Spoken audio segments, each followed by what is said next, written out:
একটা গোপন তথ্য বলি।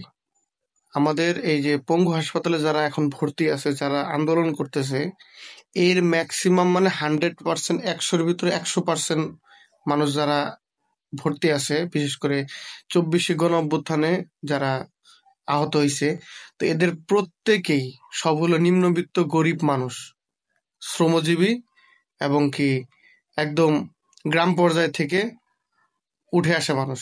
এক কথায় লেখাপড়া না জানা মানুষগুলো এখানে ভর্তি আছে।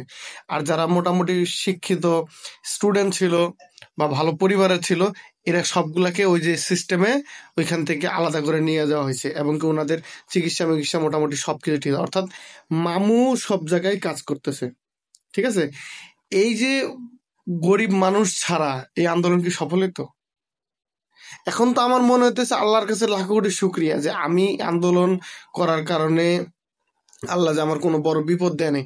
এরকম অসংখ্য মানুষ আছে যারা আন্দোলনে গেছিল কিন্তু কোনো সমস্যা হয় নাই, কিন্তু আমরা তো ভাই এগুলা দেখে সহ্য করতে পারতেছি না।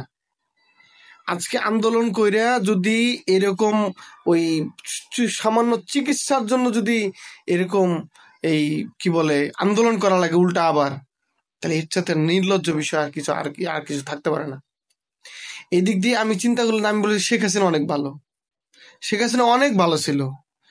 সেই 1971 সালে মুক্তিযোদ্ধারা মুক্তিযুদ্ধ করছিল, 2024 সাল পর্যন্ত তাদের শুধু মুক্তিযোদ্ধাদের না, মুক্তিযোদ্ধাদের নাতিপুতি পর্যন্ত তারা সম্মান জানাইছে, তাদের চাকরি দিছে, তাদেরকে অর্থনৈতিক ভাবে সব জায়গায় তাদের সর্বোচ্চ সম্মান দিছে।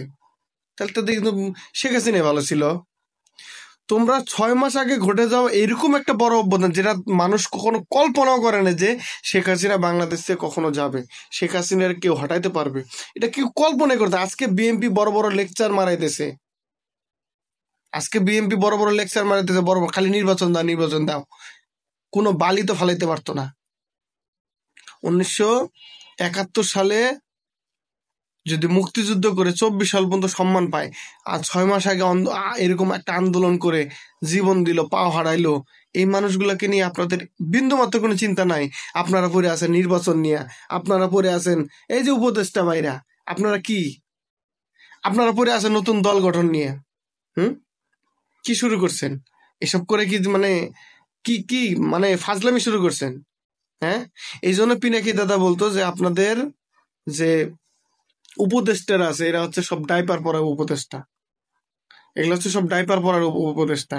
এরা, আমি বুঝলাম না, মানে আন্দোলন করলাম আমরা, অথচ কোত্থেকে উপদেষ্টা আইলো, কোত্থেকে ইয়া আইলো, বুঝলাম না। হ্যাঁ, ডক্টর ইউনূস সাহেব কি করতেছে না করতেছে আমি কিছুই বুঝলাম না। কিসের সংস্কার করতেছেন আপনারা? আপনার এই বালছালের সংস্কার আমাদের দরকার নাই তো। যারা দেশকে একটা ফ্যাসিবাদ মুক্ত করলো তাদেরকে আপনি মানে সম্মান জানাতে পারতেছেন না। আপনার ওই ঘরের ডিমের দরকার আছে নাকি? হ্যাঁ, আমার তো মনে হয় এখন উল্টা আওয়ামী লীগের নিয়ে আসার দরকার আছে। ওরাই এসে দেশ চালায়, ওরাই অনেক দেশ ভালো চালাতে। এরকম এরকম আপনাদের মতো এরকম মানে ফাজলামি করে নাই কে? তারা তাদের তাদের তাদের তাদের লোকজন ঈদের সর্বোচ্চ সম্মান দিয়ে তারা কাছে রাখছে। আর যাদেরকে বিনিময়ে আপনারা এরকম একটা সোনালী নতুন দেশ পাইলেন, নিজের স্বাধীনতা পাইলেন, তাদেরকে আপনারা চিনেন না। 24 ঘন্টার ভিতরে নাটক বন্ধ করিয়া তাড়াতাড়ি ওদের সুচিকিৎসার ব্যবস্থা করেন, যাতে বিদেশে নিয়ে যাওয়া দরকার তাদের বিদেশে নিয়ে যান। এই নাটক বন্ধ করেন, নাহলে আন্দোলন খালি না, খবর হয়ে যাবে, কয়ে দিলাম।